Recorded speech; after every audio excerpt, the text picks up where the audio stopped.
Estaba ahí, parada frente al espejo del baño de mi nueva casa de campo, secándome las lágrimas de felicidad que habían rodado por mis mejillas arrugadas. A los 69 años, después de 45 años de matrimonio y 2 años llorando la muerte de mi esposo, finalmente había hecho algo solo para mí. Esta casa pequeña, con su jardín lleno de posibilidades y sus ventanas que daban al campo, era mía. Completamente mía. Había gastado mis ahorros de toda la vida, $25,000 que guardé centavo a centavo, negándome pequeños placeres durante décadas, pero valía la pena.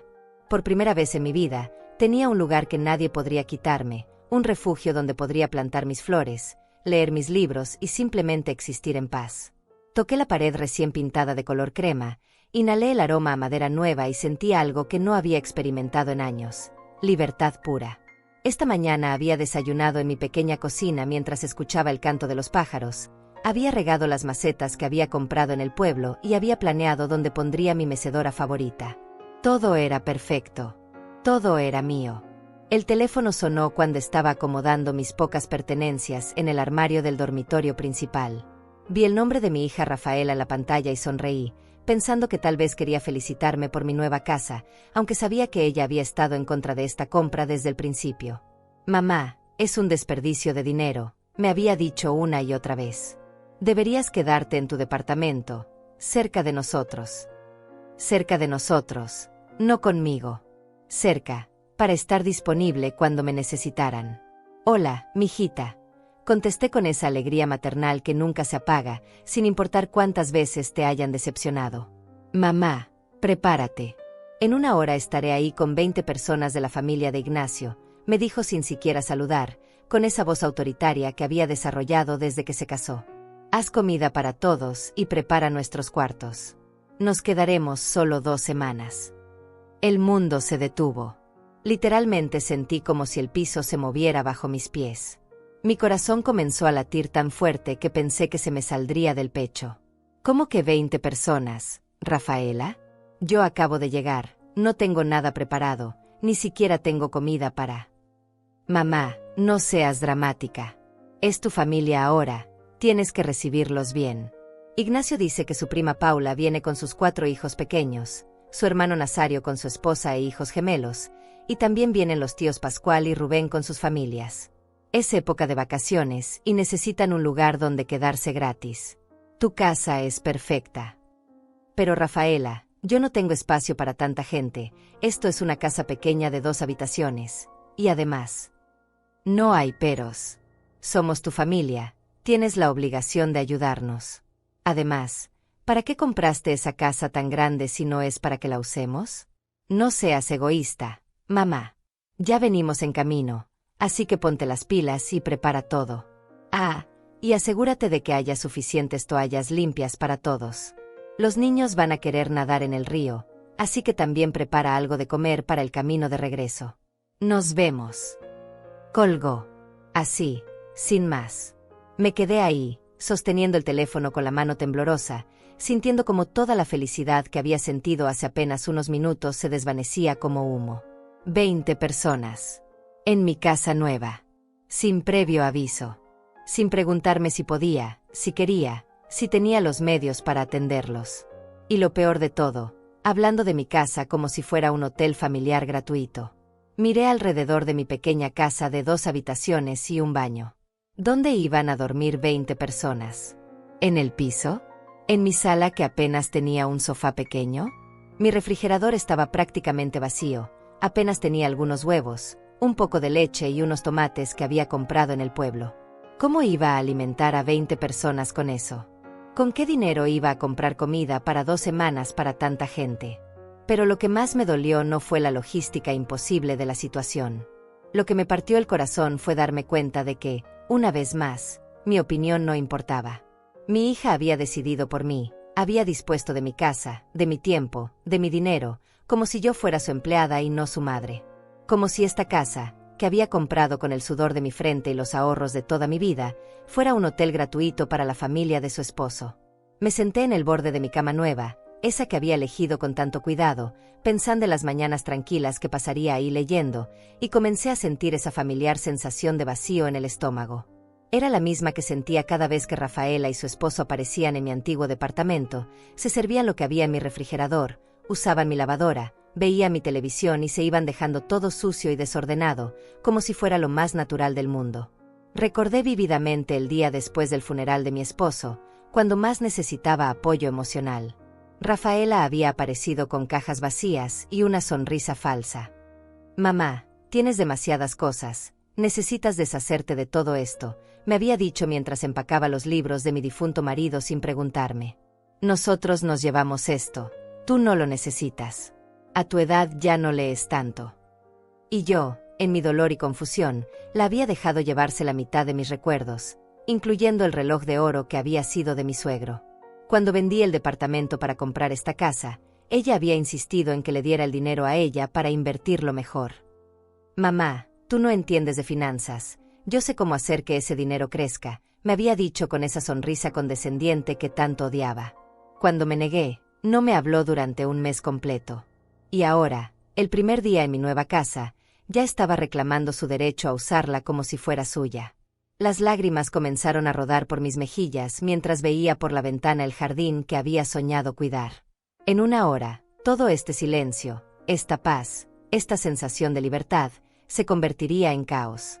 Me quedé sentada en mi cama durante varios minutos, tratando de procesar lo que acababa de pasar. El silencio de mi casa nueva, que hace unos momentos me había parecido tan hermoso y tranquilizador, ahora se sentía pesado y amenazante. En menos de una hora, este refugio que había construido con tanto sacrificio se convertiría en un lugar de caos y exigencias. Me levanté lentamente, sintiendo el peso de mis 69 años más que nunca. Mis piernas temblaron ligeramente mientras caminaba hacia la cocina, donde abrí el refrigerador con una mezcla de esperanza y desesperación. La realidad era aún peor de lo que recordaba: 3 huevos, medio litro de leche, 2 tomates, un pedazo de queso que había comprado ayer y una botella de agua. Eso era todo.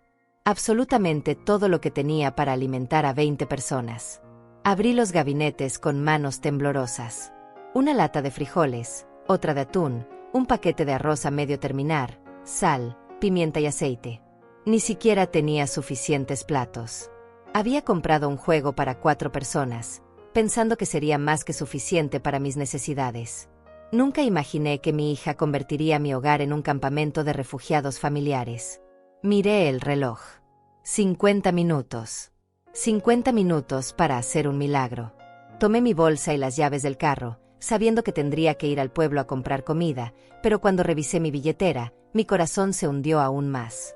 Después de pagar la casa, los muebles básicos y los gastos del traslado, solo me quedaban $300 hasta el próximo mes. ¿Cómo iba a comprar comida para 20 personas durante 2 semanas con eso? El trayecto al pueblo se me hizo eterno. Cada minuto que pasaba era un minuto menos para preparar lo que fuera que pudiera preparar.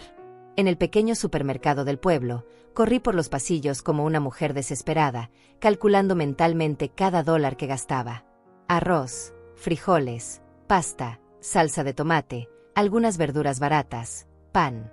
Nada elegante, nada especial, solo comida básica que pudiera rendir para muchas personas. La cuenta final, $240. Casi todo lo que me quedaba. Cuando regresé a casa, solo me quedaban 20 minutos. 20 minutos para transformar mi cocina pequeña en un restaurante capaz de alimentar a un ejército. Puse a hervir agua para el arroz y la pasta, abrí latas como una mujer poseída, piché verduras con lágrimas corriendo por mis mejillas. No eran lágrimas de cebolla. Eran lágrimas de rabia, de impotencia, de tristeza profunda por lo que estaba pasando. Mientras cocinaba, no podía dejar de pensar en cómo había llegado a este punto.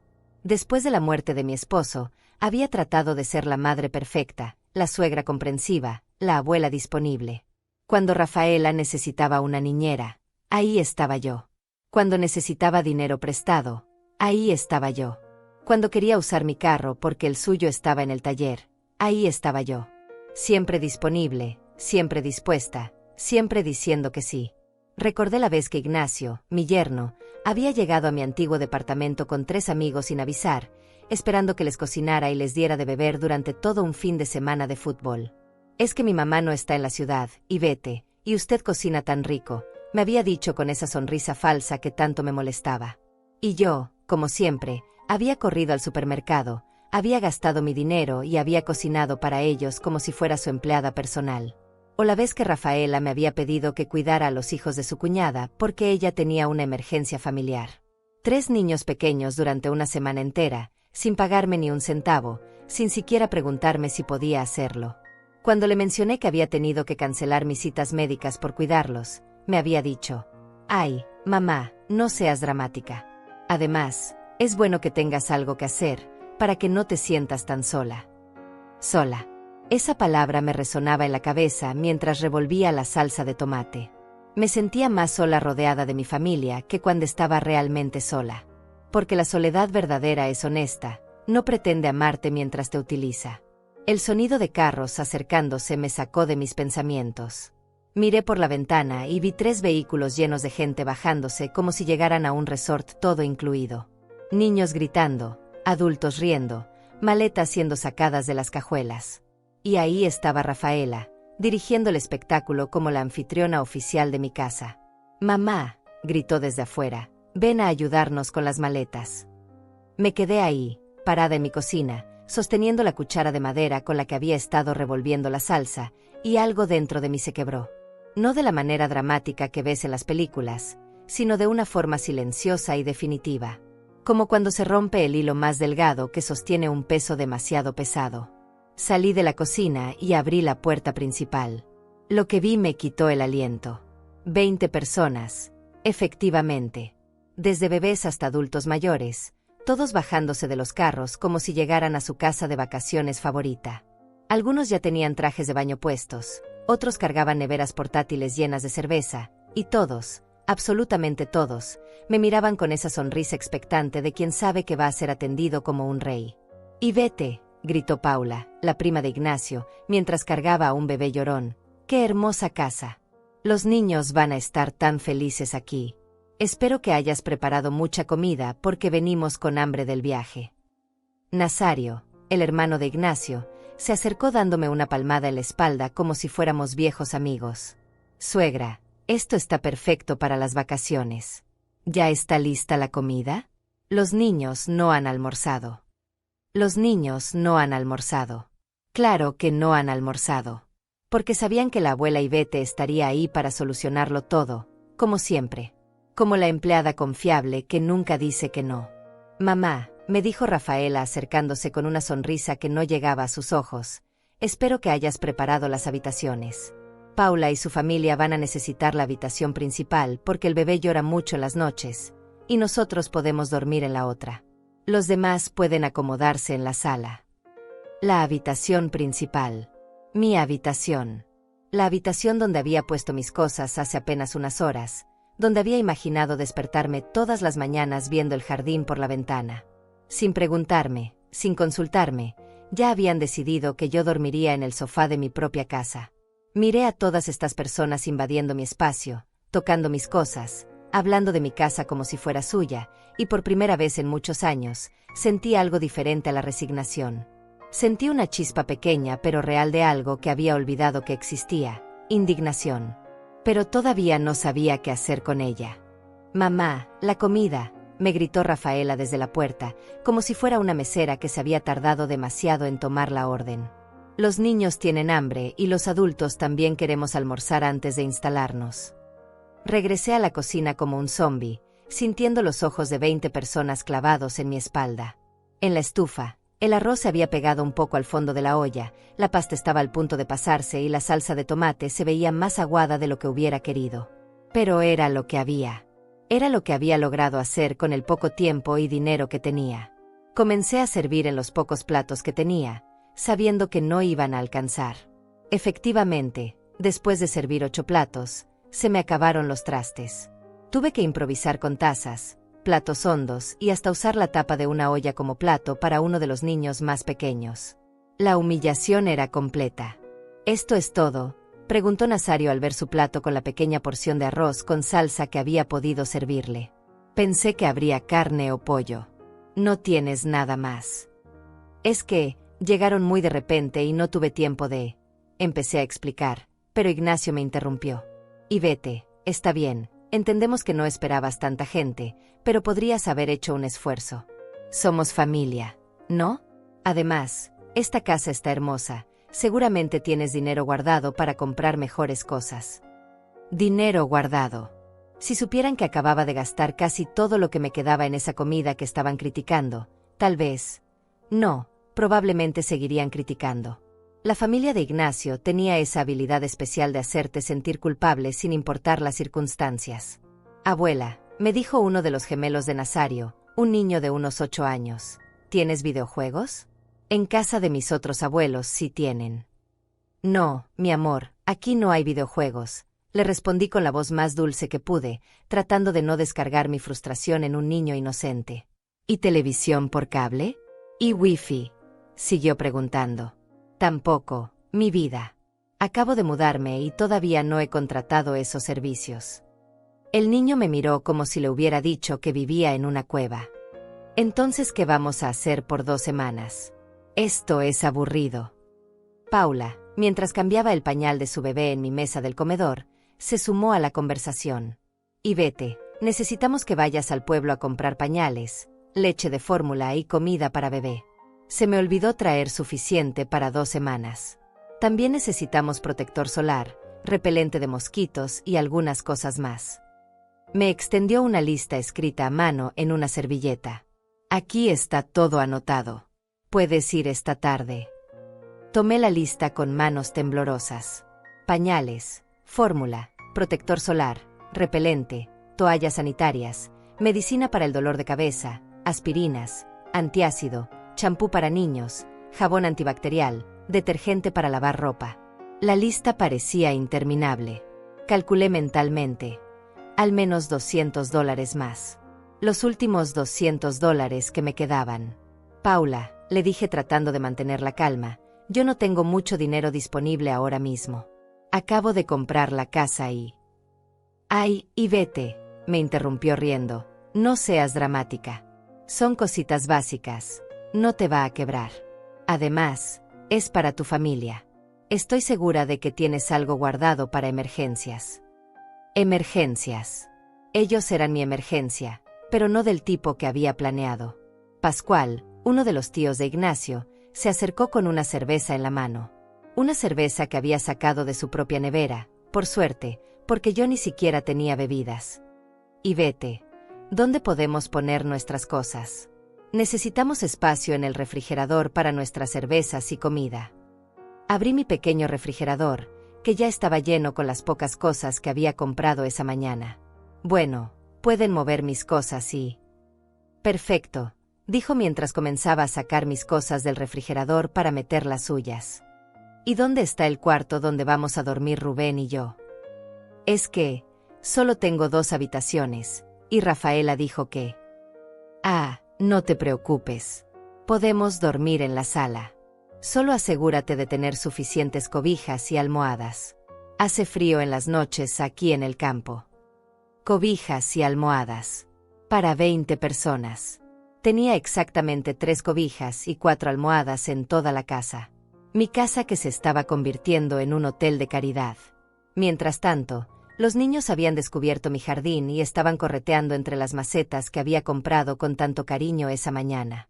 Vi como uno de ellos pisoteó mis pequeñas plantas de tomate que había sembrado apenas unas horas antes, llena de esperanza e ilusión.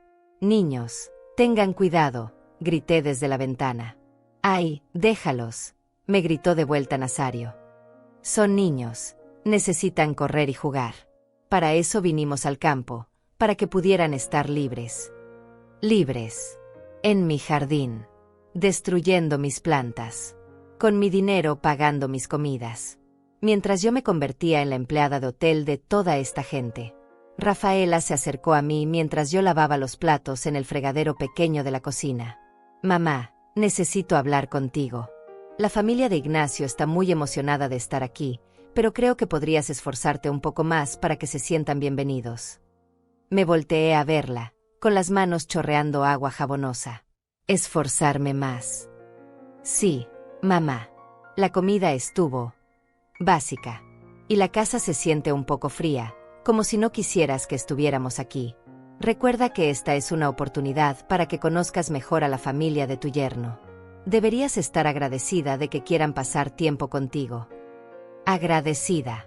Esa palabra resonó en mi cabeza como una bofetada. Agradecida de que 20 personas invadieran mi casa sin permiso, gastaran mi dinero, criticaran mi comida, destruyeran mi jardín y me trataran como su empleada personal. Además, continuó Rafaela, espero que no tengas planeado cobrarles nada por quedarse aquí. Sería muy tacaño de tu parte. Cobrarles. La idea ni siquiera se me había ocurrido, pero ahora que lo mencionaba, ¿por qué no? Si fuera cualquier otro lugar, estarían pagando al menos $100 por noche por habitación. 20 personas, 2 semanas, eso serían miles de dólares. Pero no dije nada. Todavía no. Solo asentí con la cabeza y seguí lavando platos, sintiendo como esa pequeña chispa de indignación que había sentido antes comenzaba a crecer, muy lentamente, en mi pecho. Esa noche, mientras 20 personas dormían cómodamente en mi casa, yo me quedé despierta en el sofá pequeño de la sala, escuchando los ronquidos que venían de todos lados, mirando al techo y preguntándome cuándo exactamente había perdido el control de mi propia vida.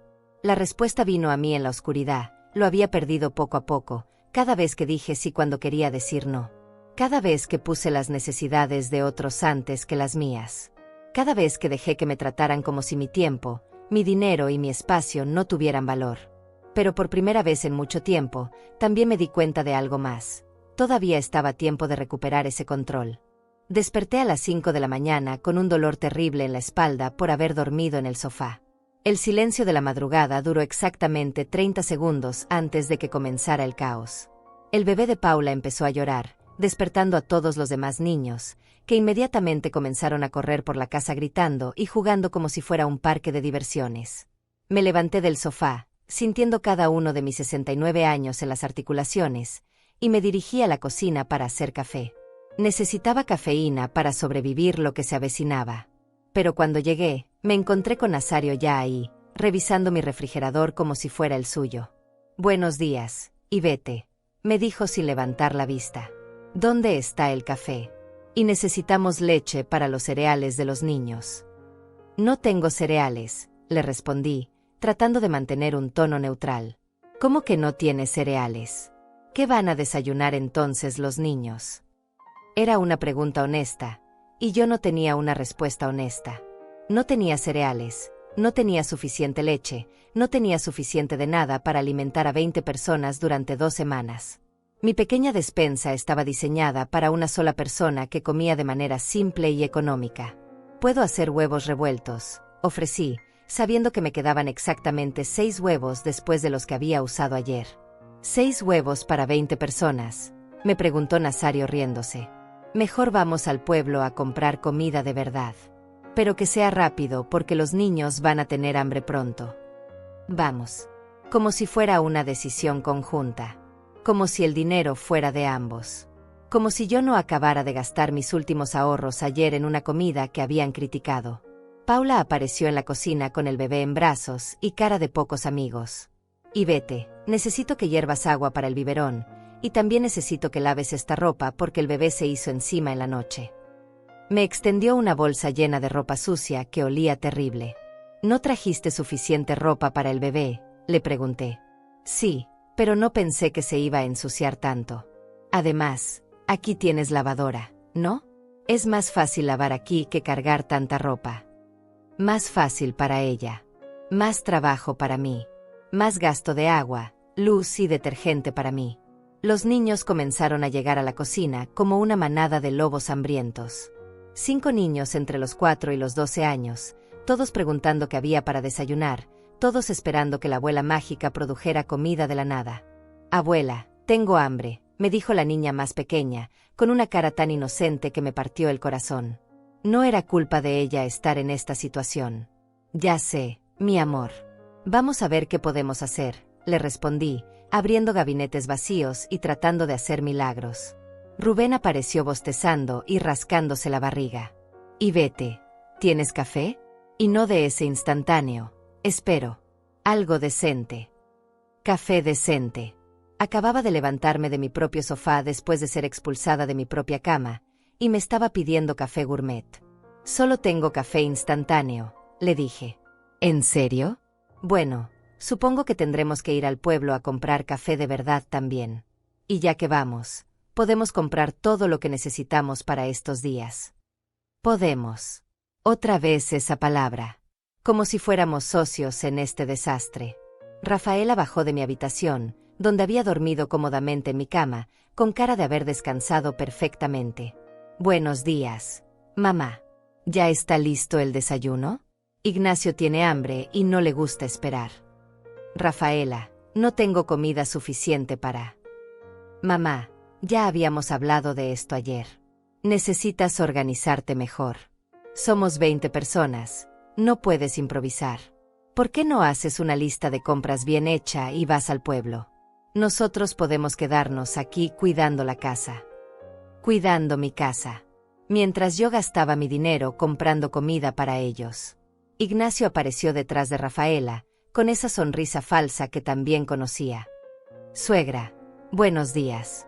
Escuché que va a ir al pueblo. ¿Puede traer cigarrillos?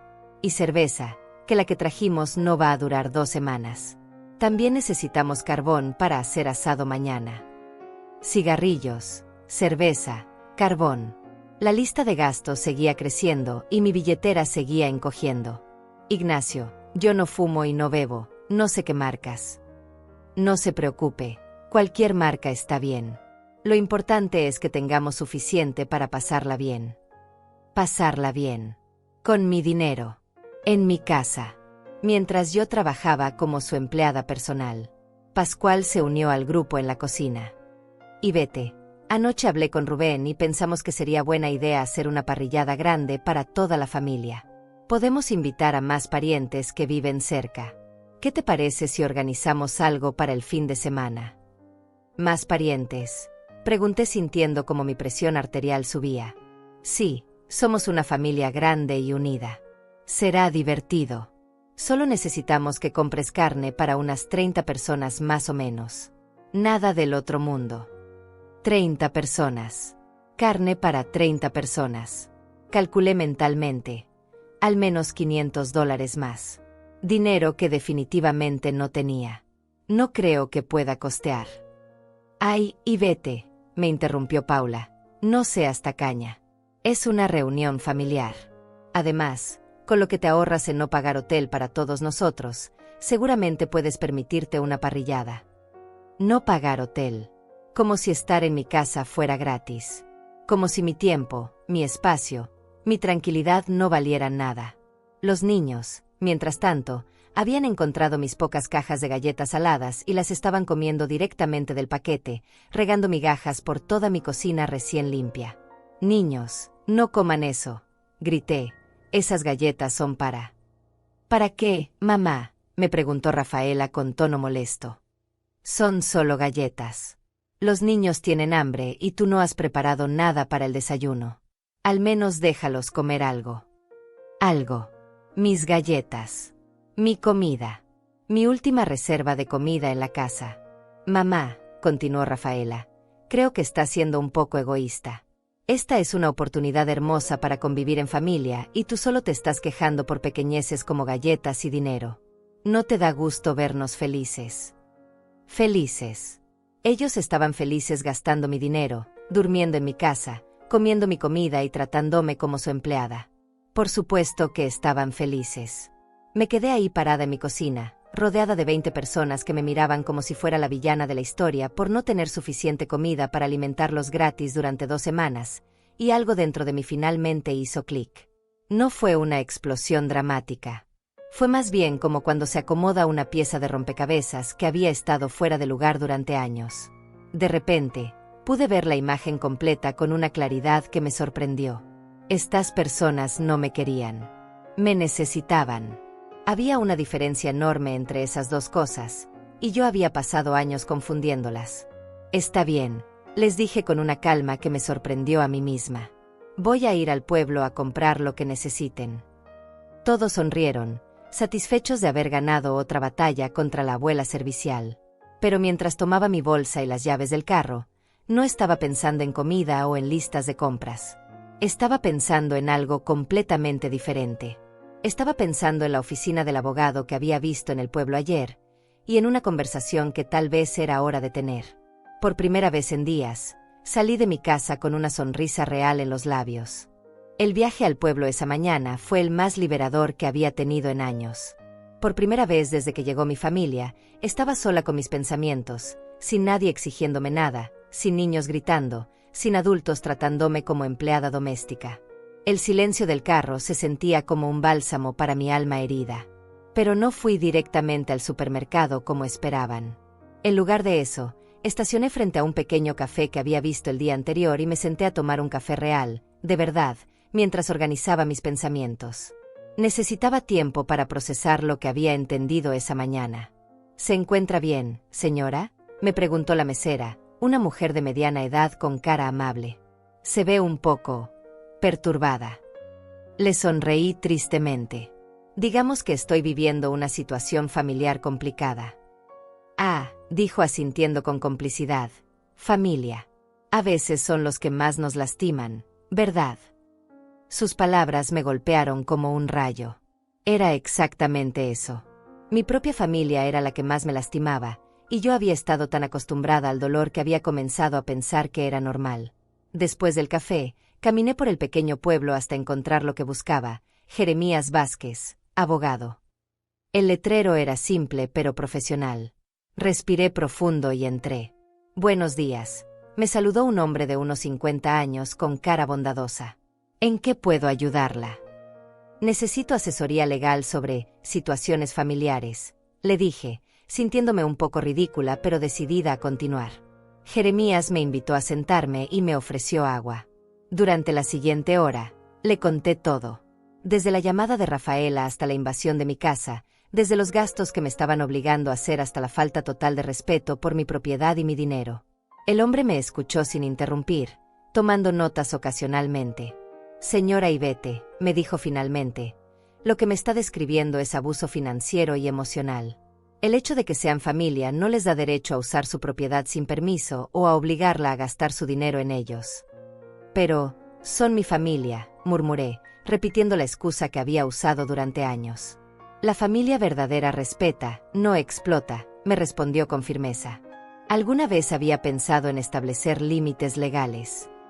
Límites legales. La idea me parecía tan extraña como liberadora. ¿Qué tipo de límites?, pregunté. Bueno, por ejemplo, su casa es su propiedad privada. Usted tiene derecho absoluto a decidir quién puede estar ahí y bajo qué condiciones.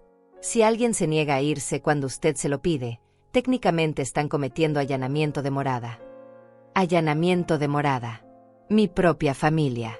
También, continuó Jeremías, si son tantas personas usando su propiedad como lugar de hospedaje, legalmente usted podría cobrarles por los servicios que está proporcionando.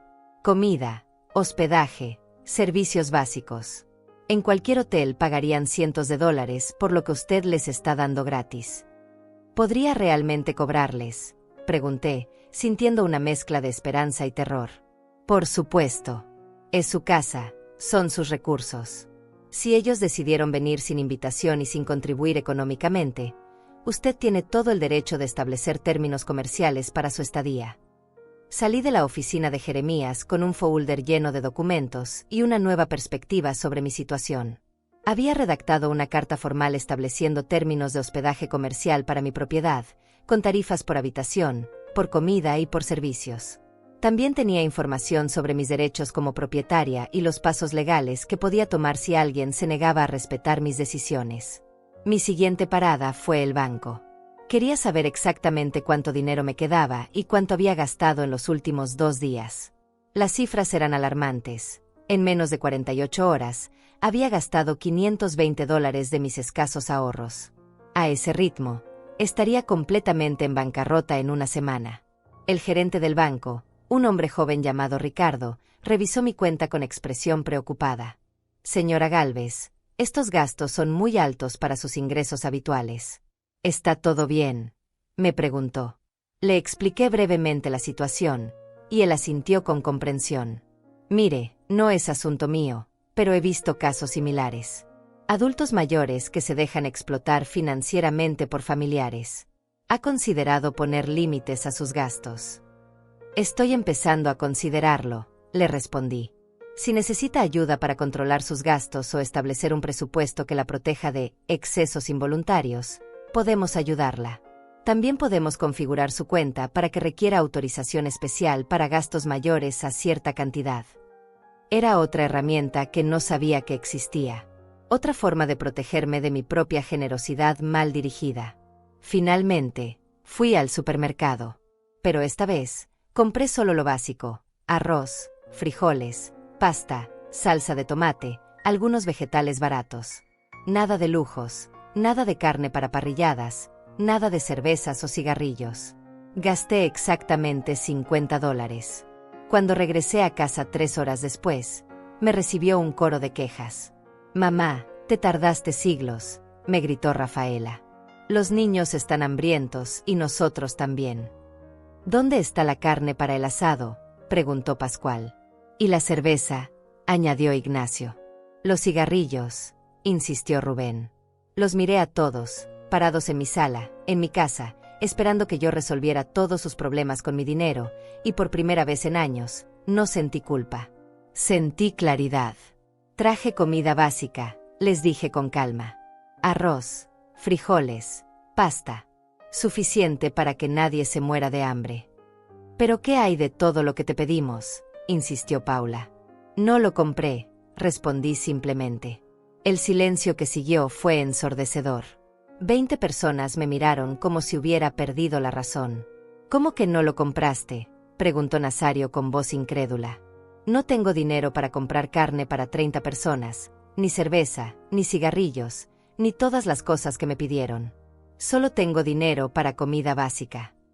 «Pero mamá», intervino Rafaela con esa voz condescendiente que tanto odiaba, «sabemos que tienes dinero guardado. No seas tacaña». Saqué los papeles que había obtenido en el banco y se los mostré. «Estos son mis estados de cuenta.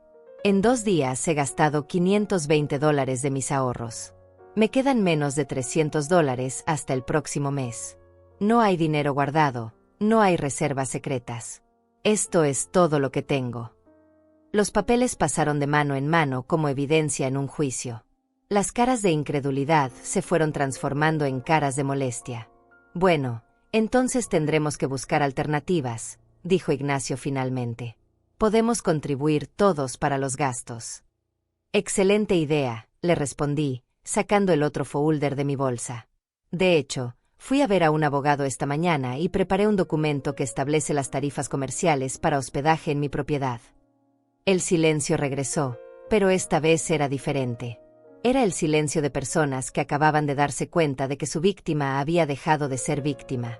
«Son $100 por habitación por noche, $50 por persona por día por comidas, y $20 por día por servicios básicos como agua, luz y lavandería», continué leyendo el documento. «Hasta ahora, en 2 días, el total sería de $2,800. Podría haber escuchado caer un alfiler».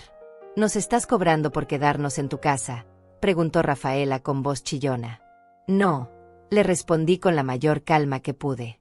«Les estoy ofreciendo la opción de pagar por los servicios que están recibiendo o buscar hospedaje en otro lugar». Por primera vez en años, yo tenía el control de la conversación. La explosión que siguió fue épica. 20 personas hablando al mismo tiempo, gritando, protestando, tratando de hacerme sentir culpable con todas las tácticas de manipulación que habían perfeccionado durante años. Pero algo había cambiado en mí. Era como si hubiera construido una pared invisible que no dejaba pasar sus palabras hirientes. «Esto es ridículo», gritó Ignacio.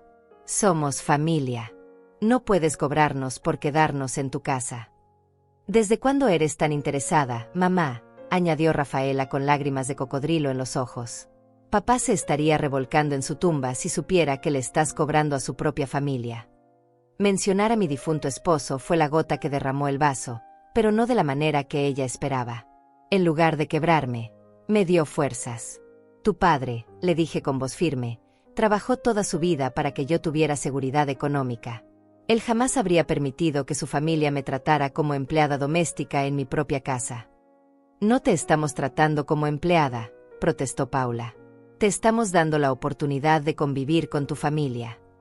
Convivir, repetí con una risa amarga. Paula, desde que llegaste me has puesto a lavar la ropa de tu bebé, a hervir agua para sus biberones, y me exigiste que comprara pañales y fórmula con mi dinero. Eso es convivir. Es que somos familia, insistió ella. Es lo que hace la familia. No, le respondí con claridad que me sorprendió a mí misma. Lo que hace la familia es respetarse mutuamente, contribuir equitativamente y no abusar de la generosidad del otro. Lo que ustedes están haciendo es explotación. Nazario se acercó con cara amenazante. Ivete, creo que te estás volviendo loca. Tal vez necesitas ayuda médica. Esta no eres tú. Tienes razón, le respondí sin inmutarme. Esta no era yo antes. La Ivete de antes se dejaba pisotear, se gastaba sus ahorros en gente que la trataba mal y confundía ser utilizada con ser querida. Pero esa Ivete ya no existe. Mamá, esto es vergonzoso, gritó Rafaela. ¿Qué va a pensar la gente cuando sepan que le cobraste hospedaje a tu propia familia? La misma gente que pensaría mal de ustedes por llegar sin invitación a casa de una mujer de 69 años y esperar que los mantenga gratis durante 2 semanas, le respondí. Pascual trató un enfoque diferente. Ivete, seamos razonables. Entendemos que tienes gastos, pero estas tarifas son exageradas. Podemos darte algo simbólico, $50 por toda la estadía. $50, repetí lentamente. Para 20 personas durante 2 semanas. Esos son menos de 18 centavos por persona por día. ¿Sabes cuánto pagaron ustedes de gasolina para llegar aquí? Probablemente más de $50 cada carro. Pero eso es diferente, protestó Rubén. ¿Diferente por qué? ¿Porque su dinero vale más que el mío? Porque sus gastos son importantes, pero los míos no. La sala se llenó de murmullos y caras largas. Podía ver cómo se miraban entre ellos, tratando de decidir qué estrategia usar ahora. Fue entonces cuando apareció mi salvación en forma de una mujer de unos 60 años con una canasta de verduras en las manos. Era Matilde, mi vecina, que había venido a darme la bienvenida al vecindario. Buenos días, dijo desde la puerta abierta. Soy Matilde, vivo en la casa de al lado. Vine a conocer a mi nueva vecina y... Ay, disculpe, veo que tiene visitas. Pase, por favor, le dije, agradecida por la interrupción. Son familiares que vinieron de visita. Matilde entró y inmediatamente captó la tensión en el ambiente.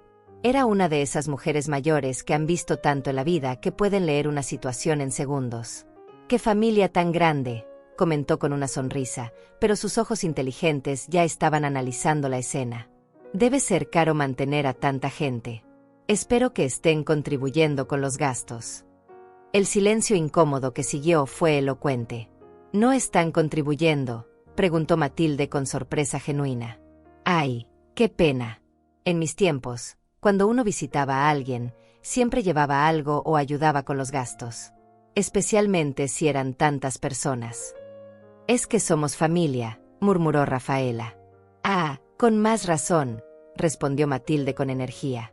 La familia es la que más debe cuidar a los suyos. ¿Saben qué? Mi hija vive en la ciudad y cada vez que viene con sus nietos, siempre trae el mercado completo. Dice que no es justo que yo gaste mi pensión en alimentar a toda su familia. Podía ver cómo las palabras de Matilde estaban teniendo efecto. Era una cosa que yo les dijera que estaban abusando de mí, pero era otra muy diferente que una extraña lo confirmara. ¿Y ustedes de dónde vienen?, siguió preguntando Matilde con curiosidad inocente. De la ciudad, respondió Ignacio secamente. Ah, el viaje debe haber sido caro. Gasolina, comida en el camino. Y luego llegar y encontrar todo pagado. ¡Qué suerte! Aunque supongo que entre todos se organizaron para ayudar a Ivete con los gastos de tanta gente. Cada palabra de Matilde era como una aguja pinchando la conciencia de mi familia. O al menos, pinchando su orgullo de verse expuestos ante una extraña. Matilde, le dije, ¿le gustaría tomar un café? Me encantaría conocerla mejor. Por supuesto. Pero no se preocupe por atenderme. Veo que ya tiene las manos llenas con tanta gente. Mientras preparaba café para Matilde en la cocina, ella me siguió. Querida, me susurró, no sé si es mi lugar decirlo, pero esa gente no tiene cara de estar aquí por cariño. Tienen cara de estar aquí por conveniencia. Sus palabras fueron como un bálsamo. Alguien más veía lo que yo había estado viendo, pero que había estado negando durante años. «Es muy obvio», le pregunté. «Hijita, llevo 60 años en este mundo. He visto de todo. Esa gente llegó esperando ser atendida como reyes, y usted tiene cara de quien no ha dormido bien y está gastando dinero que no tiene». Me quebré un poco. «Es que son mi familia. La familia verdadera no abusa, hija. La familia verdadera cuida a sus mayores, no los explota». Matilde me puso una mano cariñosa en el hombro. «¿Quiere que le cuente algo? Mi hermana tuvo el mismo problema con sus hijos. Vivían de ella, la tenían como empleada, le gastaban su pensión. ¿Sabe qué hizo?» «¿Qué?», pregunté con esperanza. «Les puso límites. Les dijo: ustedes me visitan cuando yo los invite, por el tiempo que yo decida, y contribuyen con los gastos. Si no les parece, busquen hotel». Al principio hubo drama, gritos, chantajes emocionales. Pero después se dieron cuenta de que hablaba en serio. Y funcionó. Por supuesto. Ahora la visitan de vez en cuando, siempre traen algo, siempre ayudan, y la tratan con respeto. Porque aprendieron que el cariño de mamá no es gratis cuando lo confunden con explotación. Cuando regresamos a la sala con el café, la familia había estado murmurando entre ellos. Podía ver que habían llegado a algún tipo de consenso. Ignacio se aclaró la garganta. «Y vete, hemos estado hablando, y creemos que tal vez podríamos contribuir algo para los gastos. No las cantidades exageradas que propones, pero algo razonable». «¿Cuánto consideran razonable?», pregunté. $200 por toda la estadía de todos nosotros», dijo Rafaela. Matilde casi se atraganta con el café. $200 para 20 personas durante 2 semanas. Hijitos, en el hotel más barato del pueblo cobran $60 por noche por habitación. La matemática era implacable, y ellos lo sabían. Pero yo ya había tomado mi decisión. $200, repetí lentamente, como si estuviera considerando la oferta. Los vi a todos con expectativa en sus rostros, pensando que habían encontrado la manera de salirse con la suya una vez más. Para 20 personas, durante 14 días, con 3 comidas diarias, hospedaje, agua, luz, gas, lavandería y limpieza. «Exacto», dijo Rafaela con una sonrisa de triunfo. «¿Ves? Somos razonables. Queremos contribuir». Matilde me miraba con esa expresión que solo tienen las mujeres sabias cuando ven venir algo bueno. Había captado perfectamente lo que estaba pasando. «Está bien», les dije finalmente. «Acepto su propuesta».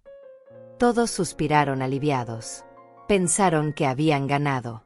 Pero, continué, y vi cómo sus caras se endurecieron, con una condición.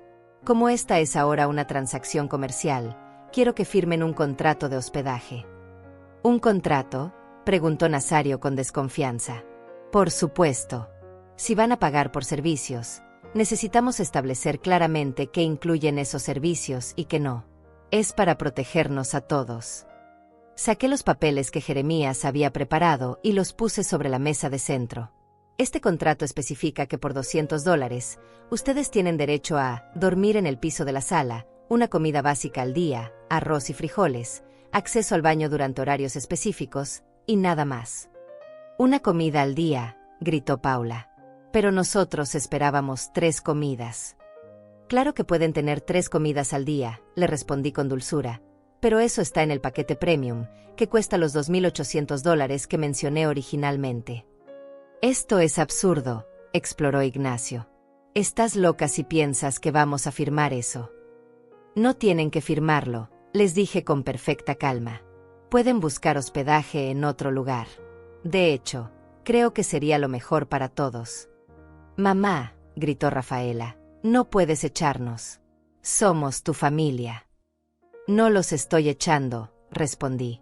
«Les estoy dando opciones.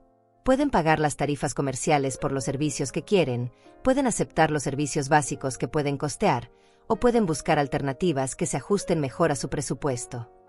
Matilde aplaudió lentamente. «Bravo. Eso es exactamente lo que necesitaba hacer mi hermana. Opciones claras, términos justos, sin chantajes emocionales. Usted no se meta, le gritó Rafaela a Matilde. Esto es un asunto familiar. Tiene razón, respondió Matilde levantándose. Es un asunto familiar. Y una buena familia no trata así a sus mayores. Se dirigió hacia la puerta, pero antes de irse se volteó hacia mí. Y vete, si necesita cualquier cosa, ya sabe dónde vivo. Y si esta gente le causa problemas, no dude en llamarme. Aquí en el pueblo nos cuidamos entre vecinos. Después de que Matilde se fue, la sala quedó en silencio. Podía ver las ruedas girando en sus cabezas, tratando de encontrar una nueva estrategia. Pascual intentó el enfoque de la culpa. Y vete, tu esposo y yo éramos muy cercanos. Él me consideraba como un hermano. ¿Crees que le gustaría verte tratando así a su familia política? Mi esposo, le respondí, me enseñó a valorarme a mí misma. Me enseñó que el amor verdadero se demuestra con acciones, no con palabras. Y me enseñó que permitir que otros abusen de ti no es amor, es cobardía. Rubén probó con intimidación. Y vete, creo que no te das cuenta de la situación en la que te estás metiendo. Somos muchos y tú estás sola. No es inteligente hacer enemigos de la familia. Sus palabras me habrían aterrorizado antes. Pero ahora solo confirmaron lo que ya sabía. Estas personas no me amaban, me necesitaban. Y cuando no podían usar mi amor, recurrían al miedo. ¿Me estás amenazando en mi propia casa?, le pregunté con una calma que me sorprendió. No es una amenaza, respondió rápidamente. Solo estoy siendo realista. La realidad, le dije, es que ustedes vinieron a mi casa sin invitación, esperando servicios gratuitos que no pueden permitirse. La realidad es que cuando les pedí que contribuyeran equitativamente, se negaron. Y la realidad es que ahora que les ofrezco opciones justas, recurren a amenazas e intimidación. Paula comenzó a llorar. Era un llanto dramático, diseñado para manipular. No puedo creer lo cruel que te has vuelto. Y vete. Mi bebé necesita estabilidad, y tú nos estás echando a la calle. Tu bebé, le respondí, necesita padres que puedan costear sus necesidades básicas sin depender de explotar a una mujer mayor. Si no pueden permitirse unas vacaciones, tal vez no deberían tomarlas. Los niños, que habían estado jugando en el jardín, entraron corriendo. Abuela, ¿por qué están todos gritando?, preguntó la más pequeña. Mi corazón se partió un poco. Los niños eran inocentes en todo esto. Pero sus padres los estaban usando como escudos emocionales. Los adultos estamos teniendo una conversación seria, le respondí con dulzura. ¿Por qué no van a jugar afuera un ratito más? Es que tenemos hambre, dijo uno de los gemelos. Ya está lista la comida. Miré a todos los adultos en la sala. Ninguno se movió para ocuparse de sus propios hijos hambrientos. Esperaban que yo lo hiciera, como siempre. Padres, les dije, sus hijos tienen hambre. En la cocina hay arroz y frijoles que pueden preparar para ellos. ¿No vas a cocinar tú?, preguntó Nazario con incredulidad. Yo cociné ayer y anteayer. Hoy pueden cocinar ustedes. Pero nosotros no sabemos cocinar, protestó Paula. Entonces tal vez sea hora de aprender, respondí. O pueden llevar a los niños a comer al pueblo. Hay varios restaurantes. Ignacio se levantó bruscamente. Esto es el colmo. Rafaela, empaca nuestras cosas. Nos vamos ahora mismo. ¿A dónde?, preguntó Rafaela con pánico. No tenemos reservaciones en ningún lado. Buscaremos algo. Cualquier cosa es mejor que estar aquí con esta versión de tu madre. Me quedé sentada, mirándolos correr de un lado a otro empacando sus cosas apresuradamente. Parte de mí se sentía triste viendo el caos. Pero una parte más grande se sentía aliviada. Mamá, me dijo Rafaela cuando ya tenían todo empacado, esta no eres tú. No sé qué te ha pasado, pero espero que reflexiones sobre lo que has hecho hoy. Has destruido a tu familia por dinero. No, le respondí levantándome para mirarla directamente a los ojos. He encontrado mi dignidad. Y he aprendido la diferencia entre familia que me ama y gente que me usa.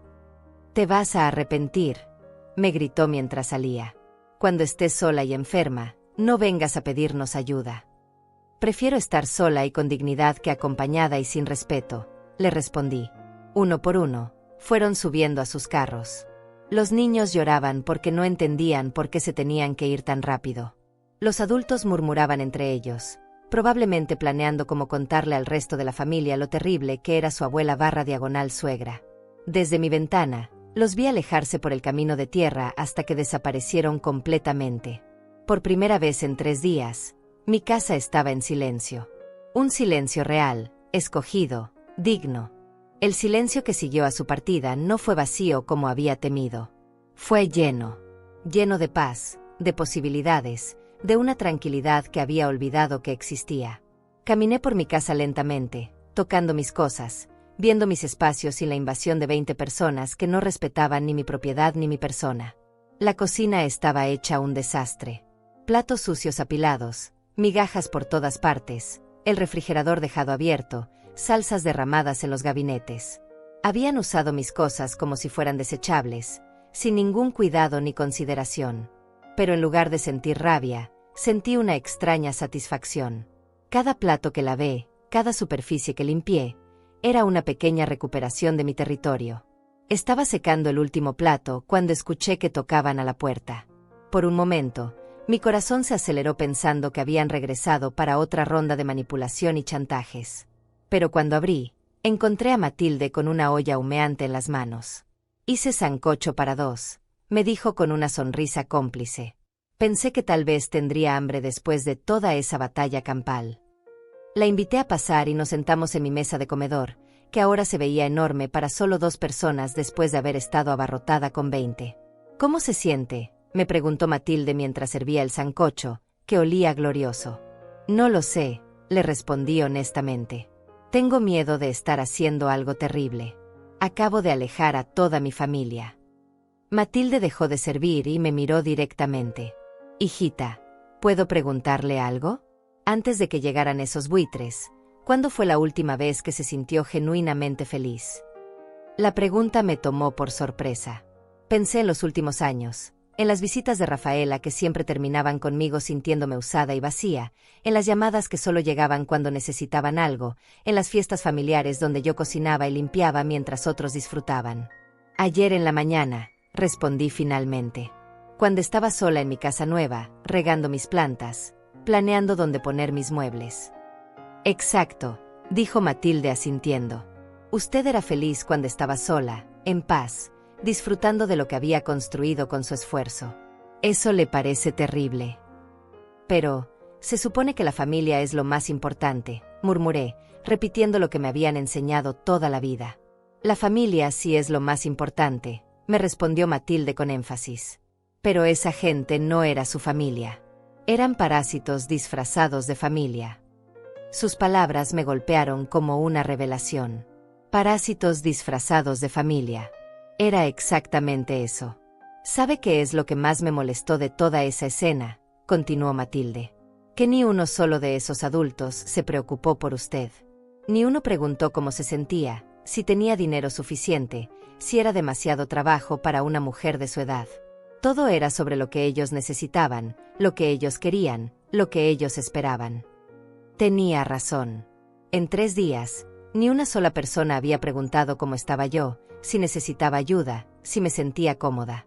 Era como si fuera invisible, excepto cuando necesitaban que cocinara, limpiara o pagara algo. Mi hermana me dijo algo muy sabio cuando pasó por lo mismo, continuó Matilde. Me dijo, Matilde, cuando alguien te ama de verdad, tu bienestar es importante para ellos. Cuando alguien solo te usa, tu bienestar es irrelevante mientras tú puedas satisfacer sus necesidades. Comimos en silencio por un rato, y yo reflexioné sobre esas palabras. Era cierto. Mi difunto esposo siempre se preocupaba por mi bienestar. Cuando yo estaba cansada, él cocinaba. Cuando yo estaba enferma, él me cuidaba. Cuando yo tenía gastos, él contribuía. Era una relación de reciprocidad y cuidado mutuo. Lo que había tenido con mi familia los últimos años era todo lo contrario. Yo daba, ellos tomaban. Yo me sacrificaba, ellos se beneficiaban. Yo me preocupaba por ellos, pero ellos solo se preocupaban por lo que yo podía hacer por ellos. ¿Cree que volverán?, le pregunté a Matilde. Oh, sí, respondió con certeza. Pero no hoy. Hoy están furiosos y heridos en su orgullo. Pero cuando se les acabe el dinero para hoteles, o cuando necesiten algo de usted, van a regresar con lágrimas y promesas de cambio. ¿Y qué debo hacer cuando eso pase? Mantenerse firme. Recordar cómo se sintió estos últimos 3 días, y recordar cómo se siente ahora. Los sentimientos no mienten, hija. Si usted se siente mejor sin ellos que con ellos, eso le está diciendo algo muy importante. Después de que Matilde se fue, decidí llamar a Jeremías para contarle lo que había pasado. Excelente, me dijo con entusiasmo cuando le narré los eventos del día. Hizo exactamente lo correcto. Estableció límites claros, ofreció opciones justas, y cuando ellos eligieron irse, usted los dejó ir con dignidad. Pero tengo miedo de que regresen y... Señora Ivette, me interrumpió gentilmente, ¿tiene miedo de que regresen porque los extraña, o porque teme que la presionen hasta que vuelva a ceder? La pregunta me hizo reflexionar. No los extrañaba. Para nada. No extrañaba el caos, las exigencias, el sentimiento constante de no ser suficiente. Lo que temía era mi propia capacidad de volver a ceder ante la presión. Temo que vuelva a ceder, admití. Eso es normal, me tranquilizó. Por eso preparamos los documentos legales. Si regresan, usted tiene respaldo legal para mantener sus límites. Y también tiene a su vecina Matilde, que parece ser una buena aliada. Esa noche, por primera vez en 3 días, dormí en mi propia cama. El silencio era hermoso. No había bebés llorando, niños corriendo, adultos roncando en mi sala. Solo el sonido suave del viento en las ventanas y el canto ocasional de algún grillo. Me desperté naturalmente a las 7 de la mañana, sin el caos de 20 personas exigiendo desayuno inmediato. Hice café solo para mí, 2 huevos revueltos solo para mí, y comí en paz mientras veía por la ventana mi jardín maltratado pero aún salvable. Después del desayuno, salí a evaluar los daños en mis plantas. Algunas estaban pisoteadas, otras arrancadas, pero la mayoría podía recuperarse con cuidado. Era una metáfora perfecta para mi vida, dañada pero no destruida, capaz de sanarse con el cuidado adecuado. Estaba replantando mis tomates cuando escuché un carro acercándose. Mi corazón se aceleró, pero cuando vi que era un carro desconocido, me relajé. Un hombre mayor bajó del vehículo y se acercó con una sonrisa amable. Buenos días, señora. Soy don Carlos. Vivo al final del camino. Matilde me contó que es nueva en el vecindario. Buenos días, don Carlos. Soy Ivette Gálvez. Mucho gusto, doña Ivette. Vengo a ofrecerle mis servicios. Tengo un pequeño negocio de jardinería y mantenimiento. Veo que tiene algunas plantas maltratadas ahí. Hablamos durante 1 hora sobre jardinería, sobre el pueblo, sobre la vida tranquila del campo. Era la primera conversación genuinamente agradable que había tenido en días. Don Carlos no quería nada de mí excepto tal vez algún trabajo honesto por el cual me cobraría una tarifa justa. ¿Sabe qué, doña Ivette?, me dijo antes de irse. Matilde me contó un poco sobre su situación familiar. Quiero que sepa que aquí en el pueblo tenemos un dicho, mejor solo que mal acompañado. Y usted no está sola. Tiene vecinos que la respetan y la aprecian. Después de que se fue, me quedé en mi jardín pensando en sus palabras. Tenía razón. No estaba sola. Tenía vecinos que me respetaban, que valoraban mi bienestar, que no veían mi casa como un hotel gratuito o mi dinero como su fondo de emergencia. Por primera vez en años, tenía comunidad real. No familia que me usaba, sino personas que me respetaban. Y eso, me di cuenta, valía mucho más que todo el amor falso del mundo. 2 semanas pasaron como un sueño. 2 semanas de despertarme cuando mi cuerpo quería despertar, de comer lo que me apetecía, de sentarme en mi jardín sin que nadie me exigiera nada. Don Carlos vino 3 veces a ayudarme con las plantas y cada vez me negué a pagarle menos de lo justo. Don Carlos, le decía, su trabajo vale lo que vale, y yo respeto eso. Él sonreía y me decía que ojalá más gente pensara como yo. Matilde se había convertido en mi amiga. Venía a tomar café por las tardes y me contaba historias del pueblo, me enseñaba sobre las plantas locales, me hacía reír con anécdotas de sus propias batallas familiares. Era lo que siempre había pensado que debería ser una relación: reciprocidad, respeto, cariño genuino sin condiciones. Una tarde, mientras regaba mis tomates que ya estaban creciendo hermosos otra vez, escuché el sonido familiar de carros acercándose. Mi estómago se contrajo, pero esta vez estaba preparada. No era la misma mujer que había recibido esa llamada hace 2 semanas. Efectivamente, eran ellos. Los 3 carros estacionaron en mi entrada y vi a Rafaela bajarse del primero con una cara que intentaba ser contrita, pero que no lograba ocultar la desesperación. Los demás bajaron más lentamente, claramente renuentes a estar ahí. Me quedé en mi jardín, regadera en mano, esperando a que vinieran hacia mí. No iba a correr a recibirlos como antes. «Hola, mamá», me dijo Rafaela acercándose con pasos vacilantes. Podemos hablar». «Por supuesto», le respondí sin dejar de regar. «¿De qué quieren hablar?» «Mamá, hemos estado pensando mucho estos días, y, bueno, tal vez fuimos un poco inconsiderados la vez pasada». «Un poco inconsiderados». Como llamar a una invasión una pequeña visita.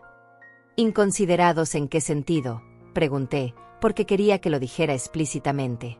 «Bueno, llegamos sin avisar con mucha anticipación, y tal vez esperábamos demasiado de ti sin contribuir lo suficiente». Era un avance, aunque mínimo. Al menos estaba reconociendo parte del problema. Ignacio se acercó con esa sonrisa falsa que también conocía. «Suegra, sabemos que estaba estresada la otra vez. Nosotros también estábamos estresados por el viaje y todo eso. ¿Qué dices si empezamos de nuevo?» «¿Empezar de nuevo cómo?», pregunté. «Bueno, podemos quedarnos solo una semana esta vez, y prometemos ayudar más con la limpieza y la cocina». «¿Y los gastos?», pregunté directamente. Se miraron entre ellos incómodamente. «Bueno, pensamos que podríamos contribuir algo. Tal vez $300 por toda la semana». $300 para 20 personas durante una semana. Seguían pensando que mis servicios no valían nada. «No», les dije simplemente. «¿No qué?», preguntó Rafaela. «No a todo. No pueden quedarse aquí». El silencio que siguió fue denso. Podía ver shock genuino en sus caras, como si realmente hubieran pensado que sus disculpas a medias y su oferta insultante me harían cambiar de opinión. «Pero mamá», insistió Rafaela, «te dijimos que lo sentimos. No es suficiente». «¿Sienten qué exactamente?», pregunté, porque quería escucharlo.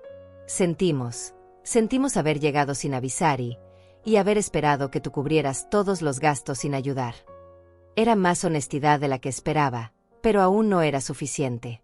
«¿Y qué han hecho para demostrar que realmente sienten eso?», continué. «¿Qué quieres decir?», preguntó Ignacio. «Quiero decir que las disculpas sin cambio de comportamiento son solo palabras». «¿Qué han hecho diferente? ¿Han buscado trabajo para poder pagar sus propias vacaciones? ¿Han ahorrado dinero para sus gastos? ¿Han aprendido a planear y presupuestar sus viajes?». Las caras en blanco me dijeron todo lo que necesitaba saber. No habían hecho nada diferente. Solo habían esperado 2 semanas para que mi berrinche pasara. Paula se acercó con el bebé, claramente usando la carta de la manipulación emocional. «Y vete, mira a este angelito. ¿No extrañas a tu nieto? ¿No quieres que crezca conociendo a su abuela?». Miré al bebé, que efectivamente era hermoso e inocente en todo esto. Pero luego miré a Paula, que estaba usando a su propio hijo como herramienta de manipulación. «Por supuesto que quiero conocer a mis nietos», respondí. «Pero quiero conocerlos en un ambiente de respeto y amor genuino, no de explotación y abuso». «No te estamos abusando», protestó Nazario. «Somos familia». «Nazario», le dije con calma, «tú pagas renta donde vives». «Pues, sí». «¿Pagas por tu comida?» «Sí». «¿Pagas por los servicios básicos como agua y luz?» «Por supuesto». «Entonces explícame por qué crees que tienes derecho a vivir en mi casa, comer mi comida y usar mis servicios sin pagar nada». No tenía respuesta para eso, porque no había una respuesta lógica. Pascual intentó el enfoque de la culpa otra vez. «Y vete, tu esposo se sentiría muy triste de verte rechazando a su familia así». «Mi esposo», le respondí con firmeza, Me enseñó que el amor verdadero incluye respeto. Me enseñó a valorarme a mí misma. Y me enseñó que permitir que otros abusen de mí no es amor, es autodestrucción. Rafaela comenzó a llorar. Mamá, no entiendo qué te pasó. Antes siempre eras tan generosa, tan amorosa. Ahora eres fría y calculadora. Antes, le respondí, confundía ser usada con ser amada.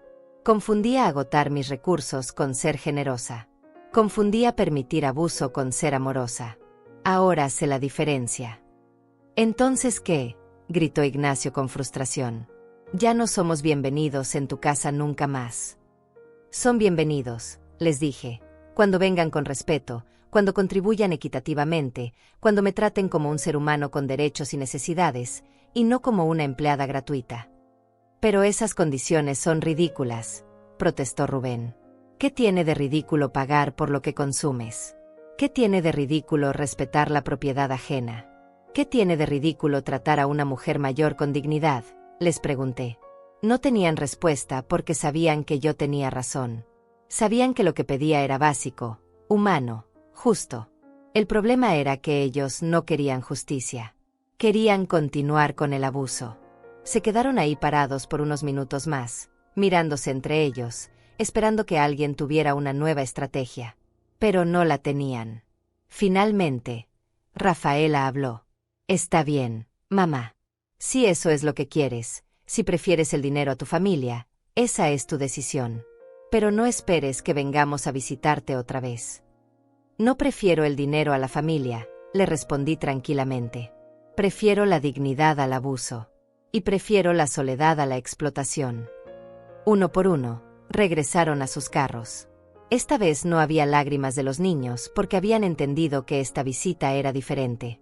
Esta vez no había gritos ni protestas dramáticas. Solo la resignación de personas que habían perdido a su víctima favorita. Los vi alejarse por segunda y última vez, y sentí algo que no había sentido en años: paz completa. Esa noche, Matilde vino a cenar. Había hecho pollo guisado y yo había preparado arroz con gandules. Comimos en mi terraza, viendo el atardecer sobre los campos, hablando de nuestros planes para el jardín. ¿Se siente bien con su decisión?, me preguntó. Me siento libre, le respondí. Por primera vez en años, me siento libre. 6 meses después, mi casa se había convertido en mi hogar de verdad. Mi jardín florecía, tenía una pequeña red de amigos en el pueblo, y había empezado a tomar clases de pintura en el centro comunitario. Mis días estaban llenos de actividades que elegía hacer, no que me obligaban a hacer. Rafaela me llamaba de vez en cuando, siempre que necesitaba algo, dinero prestado, que cuidara a los niños, que les resolviera algún problema. Yo escuchaba con paciencia y luego le decía: lo siento, mi amor, pero no puedo ayudarte con eso. Al principio se enojaba, después suplicaba, luego amenazaba. Ahora simplemente cuelga. He aprendido que amar a alguien no significa permitir que te lastimen. He aprendido que ser generosa no significa agotarte por otros. He aprendido que la familia verdadera cuida de ti tanto como tú cuidas de ella. Y he aprendido algo más importante. Nunca es demasiado tarde para recuperar tu vida, tu dignidad y tu derecho a ser feliz. Esta mañana me desperté con el canto de los pájaros, preparé mi café en mi cocina limpia y ordenada, y salí a regar mis plantas que crecen hermosas y fuertes. Al igual que yo.